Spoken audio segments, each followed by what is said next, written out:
आज क्या पढ़ना है? हिंदी पढ़ना है। तो हिंदी में हम लोग सबसे पहले आज वर्ण का से शुरुआत करेंगे। हिंदी की जो शुरुआत है वो अक्षर से है। अक्षर पढ़ते हो ना? छोटे से वन में थे तो अक्षर पढ़ते थे, क ख ग पढ़ते थे, अ आ पढ़ते थे। उसी को हम वर्ण कहते हैं। क्या कहते हैं? वर्ण। वर्ण यानी अक्षर। तो हिंदी में जो अक्षर है उसको दो तरह से बांटते हैं।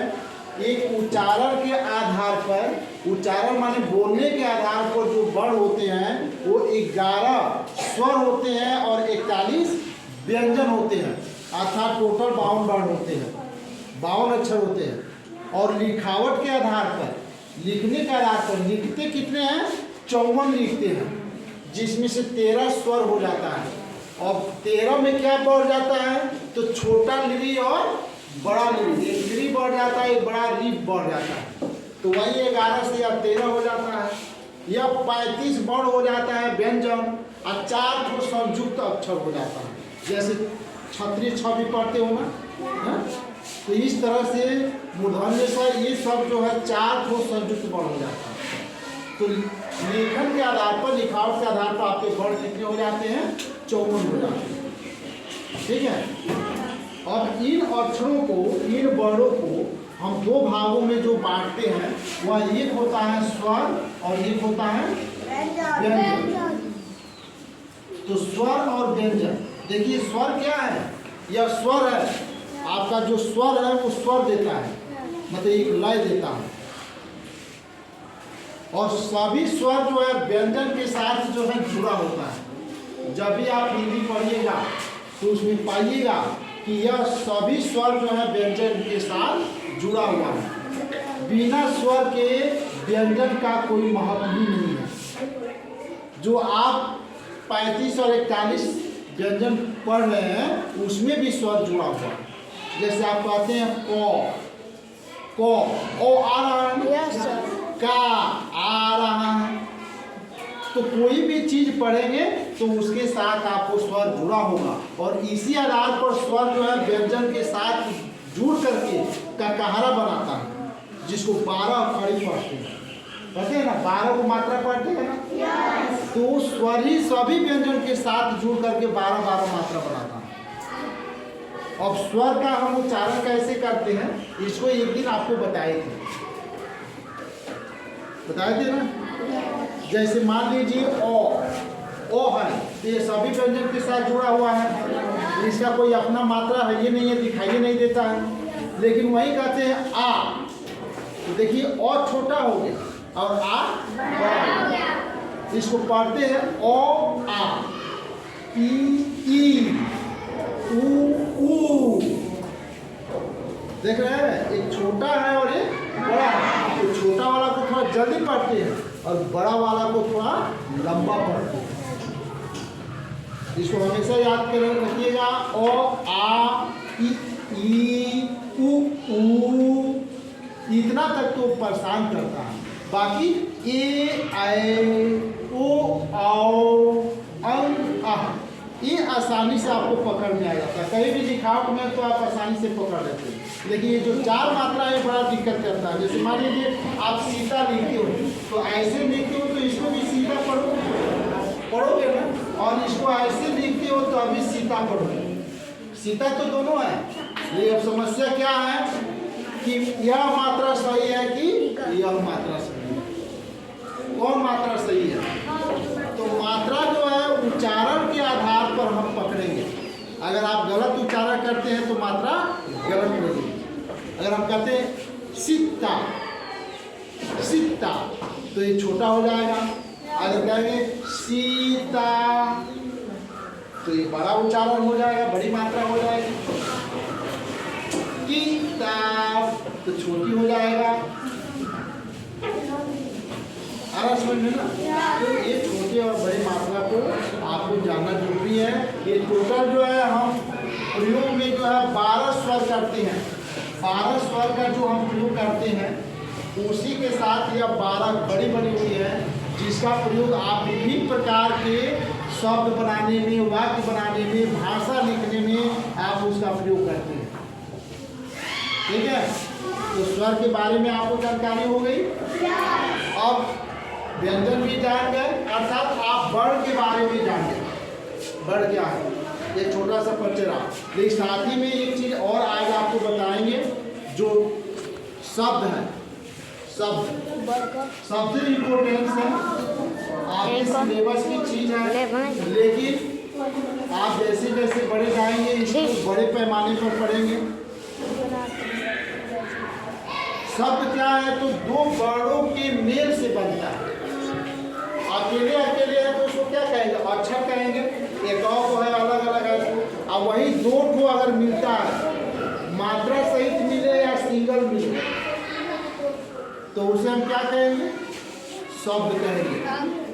जैसे अब शब्द हो गया, राम शब्द हो गया। तो शब्द कहने का मतलब यह सार्थक हो, क्या हो, सार्थक। दो ठो अक्षर मिले लेकिन दो वर्ण मिले लेकिन वो सार्थक हो, अर्थात उसका नाम उसका कुछ और निकले। समझ रहे हो ना। आपको एक शब्द देते हैं सीता। सीता का अपना अर्थ है, क्या अर्थ है, सीता किसी का नाम है।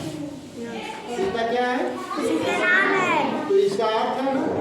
लेकिन यही हम अगर इसको उल्टा कर दें, तासी, तो ये इसमें भी तो अक्षर है, यह भी शब्द है, लेकिन इसका कोई और नहीं है। इसीलिए इसको हम शब्द नहीं कहेंगे और इसको शब्द कहेंगे। तो इसीलिए शब्द के बारे में कहा गया कि दो वर्णों के मेल को हम शब्द कहेंगे जो सार्थक हो, अर्थात जिसको अर्थ निकले। अब देखिए इसका अर्थ निकल रहा है तो यह सार्थक हो गया, अब वही इसका अर्थ नहीं निकल रहा है तो यह निरर्थक हो गया। क्या हो गया जी, निरर्थक। निर माने कोई अर्थ नहीं, तो कोई अर्थ नहीं तो निरर्थक हो गया। अर्थ निकल रहा तो सार्थक हो गया। अच्छा, शब्द के दो भेद आपने पढ़ लिए, एक सार्थक और एक निरर्थक। समझ में आ गई। अब देखिए एक जो सबसे इम्पोर्टेंट है, बस वही बताएंगे। शब्द के चार भेद होते हैं और वे कौन कौन, और ये प्रयोग के आधार पर, लिखावट के आधार पर, शब्दों के चार भेद होते हैं। बहुत ईजी है, इसको थोड़ा सा ध्यान दीजिए, आप समझ जाएंगे, कुछ मिटाने वाला नहीं रहते है ना। ये शब्द को देख लीजिए, शब्द के जो चार भेद हैं, जो यहाँ से लेकर आगे की क्लासों में पढ़ेंगे। तत्सम, तद्भव, तद्भव, देशज, देशज, विदेशज, विदेशज। बहुत अच्छा, कहाँ से पढ़ लिए हो जी? प्राइवेट में पढ़ा है, तो सरकारियों में पढ़ो, प्राइवेट में मत पढ़ो। यहाँ भी आप लोग को एक एक करके सारे टॉपिक पढ़ाए जाएंगे, ठीक है ना। तो देखिए ये जो शब्द के चार भेद हैं, आप पढ़े होंगे कि तत्सम, तद्भव, देशज, विदेशज। बहुत छोटी सी भाषा में हम इसको समझा देते हैं। तत्सम, अब तत्सम किसे कहेंगे, तो तत्सम का मतलब आप यूँ समझे कि यह बिल्कुल संस्कृत शब्द है। क्या है जी, संस्कृत। संस्कृत का कोई भी शब्द है और उसको हिंदी में प्रयोग किया जा रहा है तो उसे आप क्या कहेंगे, तत्सम कहेंगे। जैसे गजह, अश्व, बालक, बालिका, लता, ये सब संस्कृत का शब्द है, सब कुछ संस्कृत का। मान लो आगे हिंदी में लिखे अश्व दौड़ता है तो आप कहेंगे कि अश्व क्या है, तत्सम है। अब वही अश्व दौड़ता है, अब उसी को हम कहेंगे ना घोड़ा दौड़ता है। क्या दौड़ता है, घोड़ा। तो घोड़ा क्या हो गया, तद्भव, तद्भव हो गया, हिंदी शब्द हो गया। तो जो एकदम शुद्ध हिंदी शब्द है उसको तद्भव कहेंगे, और जो शुद्ध संस्कृत शब्द है तो उसे क्या कहेंगे, तत्सम कहेंगे। तत्सम और तद्भव समझ में आ गया। हाँ, हिंदी शब्द को हम तद्भव कहते हैं। घोड़ा, बकरी, हाथी, है ना। यस अब है देशज। देशज माने देसी भाषा, और देसी माने आपका क्षेत्रीय भाषा, यस जो आपके क्षेत्र विशेष में जो भाषा बोली जाती है उसी को क्या कहते हैं, देशज कहते हैं। जैसे कहते हो ना लोटा, थरिया, हाँ? सब्जी, बर्तन, ऐसे जो शब्द है वो देशज है। देशज है। देशज माने जो आपके भोजपुरी हो, कन्नड़ हो, ये बिल्कुल लोकल भाषा हो, क्षेत्रीय भाषा हो, उसी को क्या कहेंगे, देशज। और विदेशज माने विदेशी बोलचाल। विदेशी भाषा। अब विदेशी भाषा में क्या आएगा, अंग्रेजी आ जाएगा, उर्दू आ जाएगा, अरबी, फ्रांसीसी, जापानी, चाइनी, ये सब भाषाओं का प्रयोग अगर आपके लेखन में, पढ़ाई लिखाई में हुआ है तो उसे हम विदेशज भाषा कहेंगे। अगर उर्दू भी शब्द है, जनाब, जनाजा, तो वह विदेशज कहलाएगा, यस क्योंकि वो उर्दू से आया। अगर कहते हैं साइकिल, बिस्कुट, ट्रेन, ये सब विदेशज है क्योंकि वो इंग्लिश से आया है यस ना।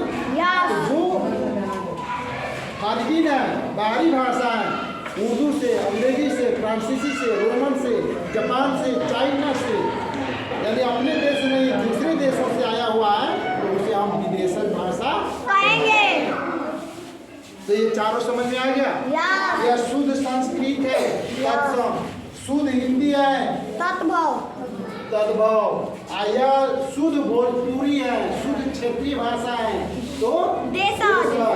अगर वो विदेशों से आया है, दूसरे देश, दूसरी भाषा से आया है तो विशेषज। सबको समझ में आ गया। यस अब मान लो कि हम कहते हैं एक शब्द को देखिए हम चारों में बांटे, मानिए आप लड़के हैं, हम कहते हैं बालक, तो बालक कौन सा होगा, बालक कौन होगा, तत्सम, तत्सम होगा। अब वही कहें लड़का तो तत्भव, तद्भव, अब वही कहें लड़का, छोड़ा, लौंडा, ऐसे क्षेत्रीय भाषा में ना लोग जाएंगे तो लोग कहते हैं छोड़ा, छोड़ा छोड़ी, लौंडा लौंडी, तो ये क्या हो गया, देशज। देशज हो गया क्योंकि वो उनका क्षेत्रीय भाषा है। यस बात समझ में आ गई। अब वही हम कहें बॉय, लड़का को क्या कहें, बॉय, तो बॉय क्या होगा, विशेषज। बात में समझ में आ गई ना। यस एक शब्द को हम चारों रूप में पढ़ सकते हैं। अब ये समझना है कि वो शब्द किस रूप में प्रयोग किया जा रहा है। अगर संस्कृत के रूप में आया है तो आप कहेंगे तत्सम है, हिंदी के रूप में आया है तो तद्भव है, और क्षेत्रीय रूप में आया है तो देशज है, और दूसरी भाषाओं से आया है तो बात सबको समझ में आई है। चलिए इसी के आधार पर आपको कुछ प्रश्न देंगे और आप लोगों को बनाना होगा। बस आज की पढ़ाई है, हो गया।